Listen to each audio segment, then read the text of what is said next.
Accordingly अपनी prediction बताइए। बताएं शादी मेरी कौन सी होगी? आपकी लाहौर ही होगी। आपकी कौन सी है तनवीर भाई?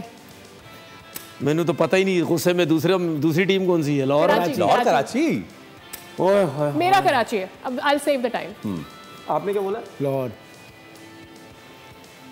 लाहौर पॉइंट्स टेबल पर बेटर है। Just for making your mind, we don't have much time. मैं भी अपने पॉइंट प्लेट में रख के चल रहा हूं। ओके, तो आप कराची। ओके, ठीक है। एक अच्छा मैच होना चाहिए और I will go for the first time I am going for Lahore. क्यों जा रहा? अच्छा, मैं पता क्या सोच रही, ये कह रहे हैं मैं फर्स्ट टाइम जा रहा हूं फवाद भाई के साथ। तो वही हुआ ना, वही तो हुआ। मेरे साथ पहले भी गए तभी। अच्छा, मुझे आज जो है ना, आज बोलना नहीं चाहिए, आज जो ये कैमरा आज हमारे जो ग्रुप में ये जो पॉइंट्स की बहस हो रही थी, उससे मुझे बहुत अच्छे तरीके से एक आइडिया हो गया कि फैसल जो है ना मेरे खिलाफ साजिश पूरी कोशिश है कि मैं फवाद भाई से आगे आऊं किसी तरीके से और ये जीतूं। सब्सक्राइब करें और बेल दबाएं ताकि कोई खबर रह न जाए।